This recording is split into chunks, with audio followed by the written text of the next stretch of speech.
ఏముంది, పేదలకు అందాల్సినవి మాత్రం అందటం లేదు. ఇస్తున్నామని ఫోన్లో పెడుతున్నారు, అన్నీ పెడుతున్నారు, కానీ ఒక్కటి కూడా పేదలకి చేరలేదు ఇంతవరకు. ఆ పండగలకి ఏమో పిండి వస్తువులు ఇస్తున్నాము, లేని వాళ్ళందరికీ అని చెప్పేసి అన్నారు. ఒక్కటి కూడా అందలేదు ఇంతవరకు. మరి అది ఏమీ లేదు ఇంతవరకు. వాళ్ళ అందాల్సిన మాత్రం ఏమి అందలా. చెప్తున్నారు మేము ఇస్తున్నాం అని చెప్తున్నారు, కానీ ఇంతవరకు ఏమి అందలేదు వాళ్ళు. మరి ఇప్పుడు చెప్పిన పథకాలు అమలు చేయాలంటే జగన్మోహన్ రెడ్డి ఖజానా మొత్తం ఖాళీ చేశాడు అంటే ఎవరు వచ్చేవాళ్ళు అందరూ అలాగే అంటారు. ఎవరు ఖజానా ఖాళీ చేయలేదు. ఉన్నప్పుడు ఆయన కూడా చేశాడు, ఈయన చేశాడు. పేద ప్రజల్ని మాత్రం ఒక వంతుగా చూసింది ఆయనే చూశాడు. జగన్ గారు చూశారు. జగన్ అంటే మాకేమి చుట్టమేమి కాదు. మాకు చదువుకున్న పిల్లలు ఎన్నో పథకాలు తీసుకున్నారు. వాళ్ళు ఇవాళ డెమ్మి అయిపోయి కూర్చొని ఉన్నారు. తినడానికి తిండి కూడా లేదు వాళ్ళకి. ఎవరు చూస్తున్నారంటే వాళ్ళని ఎవరు చూస్తున్నా. ఇవాళ మేము ఏదైనా వెళ్ళాలంటే సచివాలయానికి వెళ్ళాల్సి వస్తుంది. మేము వాళ్ళు వెళ్తే మా బాధ ఎవడో ఆలోచిస్తున్నా. వాలంటీర్లు ఉంటే మా ఇంటికి వచ్చి మాట్లాడేవారు. వాళ్ళు ఏం కావాలమ్మా మీకు ఏంటమ్మా అని. మేము వెళ్ళలేక ఇళ్లలో కూర్చుంటున్నాం. మేము ఆయన గారు మీ ఇంటికి ఒక ఊర్లకైతే పెద్దోళ్ళు వాళ్ళ తిండి లేని వాళ్ళు ఈ జగన్ గారు ఇచ్చే డబ్బులు తిని వాళ్ళ నెలంతా బతికి దాని మీద ఆధారపడి ఉండేవారు. వాళ్ళు ఇస్తే తీసుకుంటున్నారు, లేకపోతే లేదు. అలాగే ఉంటున్నారు పాపం వాళ్ళు. జగన్ గారి పరిపాలన ఏంటి, చంద్రబాబు గారు పరిపాలన ఏంటంటే జగన్ గారి పరిపాలనలో లేని వాళ్ళని చూశాడు, ఉన్న వాళ్ళనే మాత్రం చూస్తున్నారు చంద్రబాబు గారు. లెక్క ప్రకారం అయితే పథకాలు ఇవ్వకూడదు. పథకాలు ఇస్తే బేవర్సలు అయిపోతారు అందరూ. ఏంటి అడుక్కు తినడమే. పథకాలు ఇచ్చుకుంటూ పోతే అడుక్కు తినడమే. ఏంటి చంద్రబాబు గారిని అరెస్ట్ చేసినప్పుడు ఒక్క నా కొడుకు బయటికి రాలా. ఇవాళ ప్రతి ఒక్కరు ఆయన ఫోటో పెట్టుకొని ఏంటి ఆయన పేరు చెప్పుకుని బతుకుతున్నారు. వాళ్ళు కూడా వాళ్ళనే ప్రోత్సహిస్తున్నారులే. ఏంటి అదేం తప్పలేదు. వాళ్ళనే ఎవరు భయపడి లోన్ ఉన్నారో వాళ్ళనే ప్రోత్సహిస్తున్నారు. ఏంటి ఆయన మీద అభిమానం చూపించిన వాళ్ళని ఎవరు పట్టించుకోవట్లా. కార్యకర్తలు ఏమన్నా లీడర్లు కూడా అలా ఇచ్చారులే. కానీ ఏంటి అది మీరేం పథకాలు ఇవ్వకూడదు అంటున్నారు. కొంతమంది మా పథకాలే రావట్లేదు. పథకాలు దేనికన్నా ఎందుకు ఇవ్వాలి పథకాలు చెప్పు. పని కల్పిస్తే కష్టపడి పని చేసుకుంటారు. బేవర్స్గా పంచుకుండా పోతే ఏది ఉండదు. అడుక్కు తినడం తప్ప ఏం లేదు.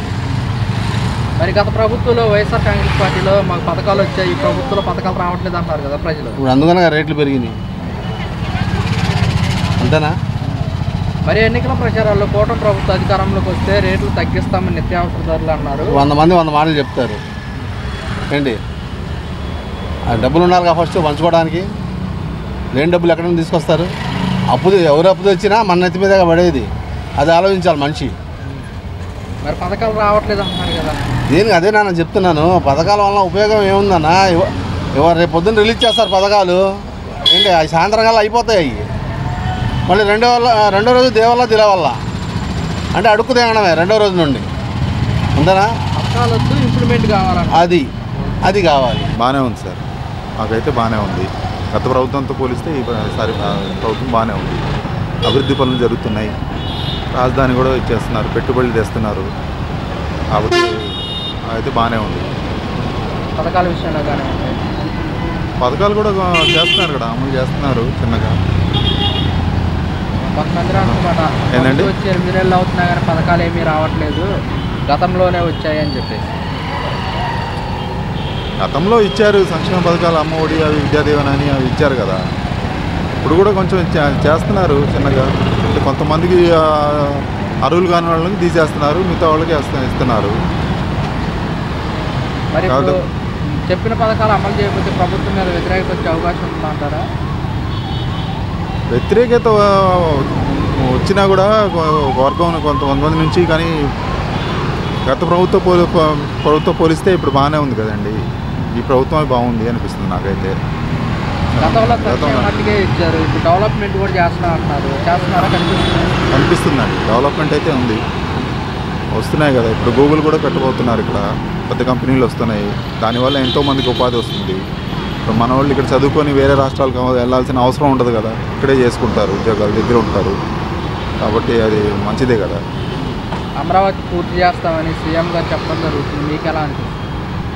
పూర్తి చేస్తారు, కాకపోతే కొంచెం టైం పడుతుంది. ఇప్పుడే అవ్వదు కదండి. రాజధాని కట్టాలంటే చాలా టైం పడుతుంది. హైదరాబాద్ కట్టడానికి ఎన్నో సంవత్సరాలు పట్టింది. ఆనాడు 98లో చంద్రబాబు నాయుడు హైటెక్ సిటీకి వేయటం వల్ల అక్కడ అభివృద్ధి చెందింది, టైం పట్టింది. ఇక్కడ కూడా టైం పట్టింది, కాకపోతే చెందింది కానీ టైం పట్టింది. ఇది పరిపాలన చెప్పిన పరిపాలన కాదు ఇది. అది వైఎస్ఆర్ పరిపాలన ఉన్నప్పుడు అమ్మఒడి కానీ, చేయూత కానీ, ప్రతి ఒక్కటి రైతు భరోసా కానీ ప్రతి ఒక్కటి న్యాయం జరిగిందండి. ఈ ప్రభుత్వం న్యాయం జరగలే, అంటే చెప్పిన పథకాలు అమలు చేయాలంటే చేయలేదు కదండి. జనవరికే జగన్ హామీ ఇచ్చిండు, చేసిండు. ఈ పథకం చేయలేదు కదండి. ఇప్పుడు 7 నెలలు వస్తుంది కదండి. ఒకటని చేసిండా, చేయలే. ఇంటికి ఎంతమంది ఆడపిల్లలు ఉంటే అన్ని ఎత్తాలన్నాడు, అయ్యిలా. 3 సిలిండర్లు అన్నారు, అయ్యిలా. ఉన్నోడికి పెడితే న్యాయం కదండి. లేనోడికి పెడితే 10 మంది చెప్పుకుంటారండి. ఉన్నోడు పెడితే ఎవరు చెప్పుకోడు. ఆ ప్రభుత్వంలో వాడు వీడు అనుకోండి అన్నిటికీ న్యాయం చేసిండు జగన్. వాడు తిన్నాడు అనుకోలే, ఇప్పుడు వీళ్ళేది వాడు లోకల్ సొమ్ము తిన్నాడు, వాడు ఇదేండు. నువ్వు పెట్టిందే సార్ జగన్మోహన్ రెడ్డి కూడా వాళ్ళ వైసీపీ కార్యకర్తలకి అనుకూలంగా ఉన్న వాళ్ళకే పథకాలు ఇచ్చారంటున్నారు కదా. అది కరెక్ట్ కదా సార్. అది సమానం చూస్తారు ఆయన. ఒకళ్ళ రీతిగా ఒకరి చూడు. ఈయన కులమైపోయిన చూసుకొని ఈయన వీళ్ళు లెక్క చూసుకుంటాడు. కానీ అది సర్వ అట్లా చూసుకునే అయితే ఈ ప్రభుత్వాన్ని ఎలా చూడగలుగుతారండి. కులమనుకు ఈ కులం అన్నిటికీ ఇచ్చిండు పథకాలు. రైతు భరోసా కానీ, అమ్మఒడి కానీ అన్ని ఇచ్చాడు. వీళ్ళు ఇచ్చిందే సార్ ఒకసారి. మరి జగన్మోహన్ రెడ్డి ప్రజలకు అన్ని పథకాలు పెట్టి ఖజానా మొత్తం ఖాళీ చేశాడు, అందుకోసం అమలు చేయలేకపోతున్నాం. అది కరెక్ట్ కాదు. ఆయనే పెట్టుకోండి కానీ వీళ్ళకి ఖజానా వీళ్ళకాలేదు అంటారు. ఇప్పటికైనా ఒకళ్ళు ఈఎం జరిగిన పోతా జగన్ గెలుస్తారని గ్యారెంటీ ఇస్తాం మేము. ఎందుకని అంత నమ్మకం? అంతేనండి. ఈ మామూలుగా ఓట్లు వేసారు కానీ ఈఎం తేడా జరిగింది. అది కనపం. వైసీపీ ప్రభుత్వం అధికారంలో ఉంది కదా, మేమెందుకు అలా చేస్తాం, వైసీపీ మీద వ్యతిరేకత వల్లే మాకు పట్టండి ఎట్ చేస్తారండి. ఒక మాట అన్నాడు, మీ ఇంట్లో మీకు న్యాయం జరుగుతూనే నాకు ఓటు ఏమన్నాడు. మరి ఓట్లు వేయలేదు కదా జనాలు. వేసారండి. ఇప్పుడు జానపద గారు చెప్పారండి, నా 20 ఓట్లలో వేస్తే నా బయట 2 ఓట్లు అన్నాడు. మిగతా ఓట్లు ఏమైనాయి చెప్పాడు కదండి ఆయన హైదరాబాద్ నుంచి. నా 25 ఓట్లలో నా కుటుంబం నేను వేస్తే నాకు 2 ఓట్లు పడ్డాయి, మిగతా 23 ఆడిపోయినాడు. చాలా వాళ్ళగా కొంచెం ప్రభుత్వం న్యూ గవర్నమెంట్ కదా, న్యూ గవర్నమెంట్ వచ్చినందువల్ల కొంచెం ఏంటంటే అటు ఇటుగా ఉన్నాయి. ప్రజలకి ఏమీ అర్థం కావట్లేదు. ఇదివరకంటే సేవలు అందాయి, ఏమేమి వస్తున్నాయి ఏంటి అని తెలిసేది. ఇప్పుడంతా గజిబిజి అయిపోయింది. అసలు ఏం జరుగుతుంది ప్రభుత్వంలో ఏం అర్థం కావట్లేదు. దానివల్ల ఏంటంటే ఇదివరకంటే వాలంటీర్లు ఉండేవాళ్ళు, వాళ్ళు చెప్పేవాళ్ళు.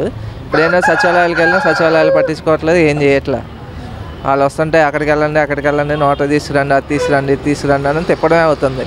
వాళ్ళు రావడం, తిరగడం, వెళ్ళడం తప్ప పనులు మాత్రం అవ్వట్లా ముందు.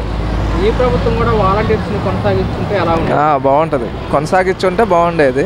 కాకపోతే ఏంటంటే ప్రభుత్వం ఏం చెప్పట్లేదు అసలు. అసలు తీసుకున్నారా తీసుకోలేదా అని మంత్రులు చెప్పడం తప్ప గవర్నమెంట్ ముఖ్యమంత్రి ఎవడూ చెప్పట్లేదు.